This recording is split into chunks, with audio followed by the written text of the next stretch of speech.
right, step 2 in our steampunk owl. I like working on board because I can press and stick and tack and also because the wood can bear a lot more, a lot heavier material, and the material that you're going to be gluing on can be quite heavy, and the canvas might stretch, but the wood will not. So if you're going to use a wood panel, if you're putting paper on it, which I'm going to show you, then you don't need to gesso it. But if you're going to put stamps, use stencils on your board, then by all means gesso it, and be sure if you're using stamps that you use acrylic paint. Otherwise, if you use ink, of course, it's going to bleed and make a mess. I like to put paper on my boards because paper that's already printed saves me a lot of work. I don't have to make the background fancy. I don't have to spend the time making the background look interesting. It's already interesting with the paper. Again, use your medium, and I have used a matte gel medium. I also use semi-gloss medium, and really glue it on. I mean, just really pile it on.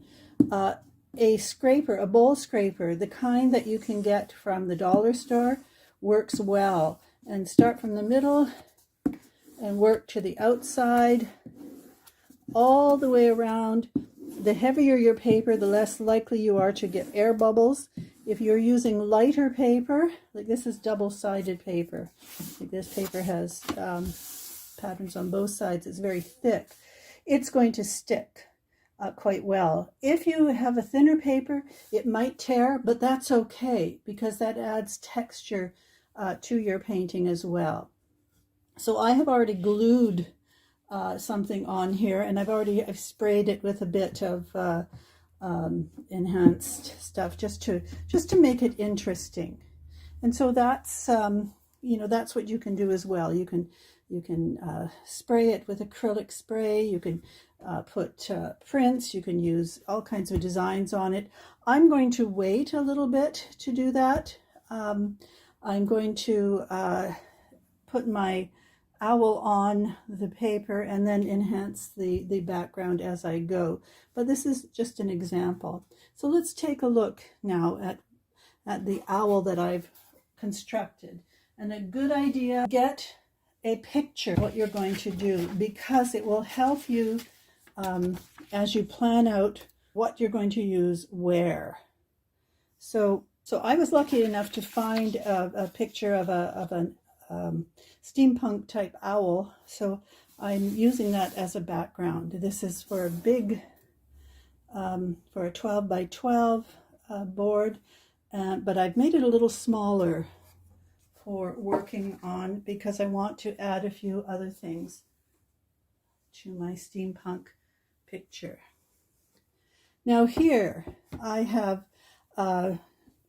put out you can see the photo, the cutout in the background, and so I've planned my steampunk just just by laying out the things. So here is a highly textured paper that I'm using, and I'm going to tack that down with some tacks, and I've cut out some gear type things with a pair of pinking shears on heavy paper, so that will work as well. Anything that will catch paint and catch shading will work well. You'll notice the paper clips and the bits of the combs, the metal combs that I'm using for the ears. Here's another circle that I've cut out, and there's a gear inside. I'll probably put a little something in the middle of it. This is a part of a clasp from a piece of jewelry. Oh, and I've got some, I'll have to go get them. I've got a few things to go in here for the face. Here, corrugated cardboard again. It doesn't look like much now, but it will after I paint it and make it somewhat metallic and glue it down.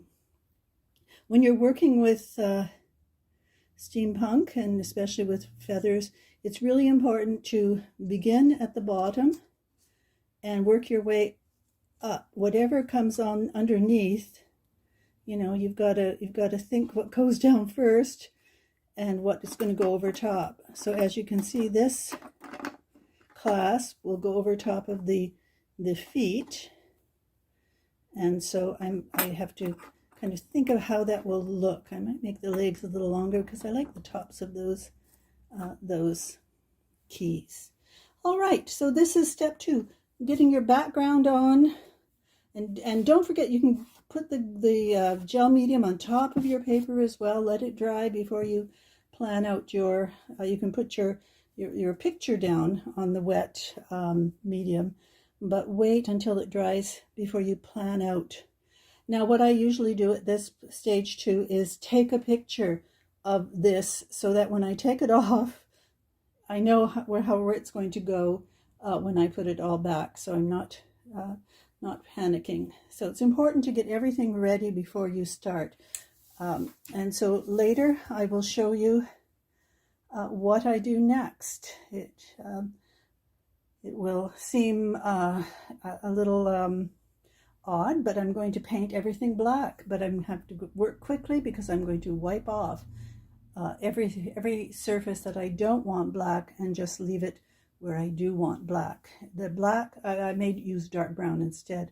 The blacks and browns are crucial to steampunk. It's a little on the sort of machine side, and kind of a little on the frightening side, I would say, just a tad. Not really, but just a tad.